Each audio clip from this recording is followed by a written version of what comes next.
The 2024 election cycle is almost over and it has been very online. I don't just mean that Donald Trump and Kamala Harris are communicating with the masses via the internet. I mean that their ground games have been fueled by what happens in the cloud. Twitter trends and internet fads have literally driven these campaigns. We had Brat Summer with Kamala Harris. For all you who are wondering what brat means, well, Charlie XCX, she says it's a girl who likes to party, is just herself, makes mistakes, but is really just her true self. We had the alleged migrant animal barbecuing scandal in Springfield, Ohio. They're eating the dogs, the people that came in. They're eating the cats. They're eating the pets of the people that live there. With days to go before November 5th, Trump and Kamala, and Biden too, have had another online battle. It all started with a clip of Trump's opening comedian at his Madison Square Garden rally going viral. I don't know if you guys know this, but there's literally a floating island of garbage in the middle of the ocean right now. Yeah, I think it's called Puerto Rico. Joe Biden responded on a Zoom call. Or Puerto Rico, where I'm in my home state of Delaware. They're good, decent, honorable people. The only garbage I see floating out there is just supporters. Well, that gave the Trump campaign ample ammunition. Trump fans on X were proudly calling themselves garbage, like a badge of honor, saying they would wear a garbage bag for Halloween. Then Trump, the entertainer, did this. How do you like my garbage truck? This truck is in honor of Kamala and Joe Biden. Trump's team is plugged in, that's for sure. He's mastered the combination of a snarky dig at his opponent and a strategically timed photo op. We do a little trolling. It's called We Do a Little Trolling. On the flip side, Kamala Harris and Tim Walz are trying to compete with the king of trolling, but they're coming up short and honestly a little cringe. Am I getting really punked hard on the comments? No. People are like super excited. All right, because if you haven't got this, go get this game, people. It is really sweet. Oh, pandering to the gamer boys has been tried before, to no avail. I don't know who created Pokemon Go, but I'm trying to figure out how we get them to have Pokemon go to the polls. Campaign strategists clearly believe that the best way to reach voters, especially young people, is via screens. It's a whole new world out there. It's a different world. And but, I'm on TikTok now. Congratulations. And I've done really well. No, but the crazy, have you seen the numbers?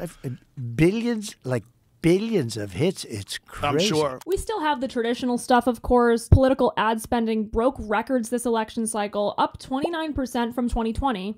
But a slew of new methods were introduced in 2024, and many of them are, for now, less regulated, faster, and free. Take, for instance, the rise of the meme. No matter how ridiculous they are, they reach the people Republicans and Democrats want to reach. And AI has brought this election's memes to a whole new level of insane. Old school politicos used to brush off memes because they're not as sophisticated as political cartoons, they're silly by definition.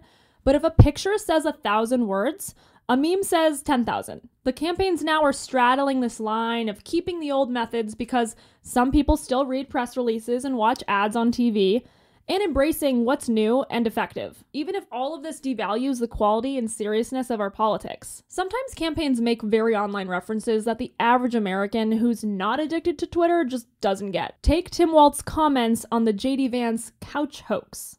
And I gotta tell you, I can't wait to debate the guy. That is, if he's willing to get off the couch and show up. So. This is an inside joke from a fake excerpt of J.D. Vance's best-selling novel. If you didn't follow this closely for the few hours it was viral, it probably makes no sense to you. The key isn't reaching the baby boomer who's voted Democrat his whole life and isn't changing his ways this time around. In 2024, Trump and Harris needed to reach the majority of young people who stay home on election day. How are they going to do that? They're going to meet those kids where they are, on social media and on podcasts. AI has brought this up a whole nother level. In 2016 and 2020, you had to create your own memes. In 2024, ChatGPT and other AI platforms will do it for you. So AI deepfakes, that makes everything really hard to fact check, really hard to prove whether it's real. Mainstream publications have struggled to keep up with their usual fact checking and flagging posts for misinformation because of this. Take Trump in this Steelers jersey, for instance. Newsweek published an article letting the public know that their AI detector estimates an 81% chance the image is fake. Gee, thanks, Newsweek. In place of the overwhelmingly one-sided fact-checkers is Elon Musk's community notes feature on X. It can right campaign wrongs live without the legacy media. Of all the new online tactics in 2024, the one that might prove to be the most effective for the Trump and Harris tickets is podcasting. You can't even do cocaine in this country anymore, you know? And that seems like a crazy thing to say. And don't say that. Don't say that. But I said it. But yeah. But don't say that anymore. I'm gonna steal that line. It makes sense. Podcasts have already sliced up the market based on demographic or interest. Politicians don't need to do fancy advertising techniques to figure out who's gonna listen if they join as a guest. It's already been done. I'm curious. Like, you don't do too many long form interviews.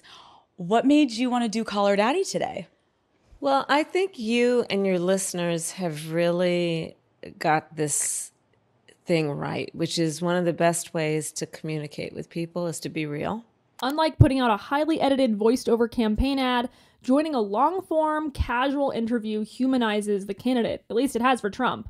Voters can get to know them intimately. They can express their policies without the time constraint of a debate. It's a lot more of a personal medium, and we know that young kids don't follow institutions anymore. They follow personalities. Plus, right now, the podcasting industry is like the Wild West. Hosts are not bound by the same strict standards as their counterparts in primetime TV or radio. Trump and Vance are taking advantage of this to recruit young voters. They get to avoid the hostile environment of mainstream media. Simultaneously, they're debunking the left's characterizations of themselves by showing who they really are. The Trump-Vance ticket sure knows how to break the internet. Check out our recent video of their stunt where Trump worked at a McDonald's in Pennsylvania for 15 minutes.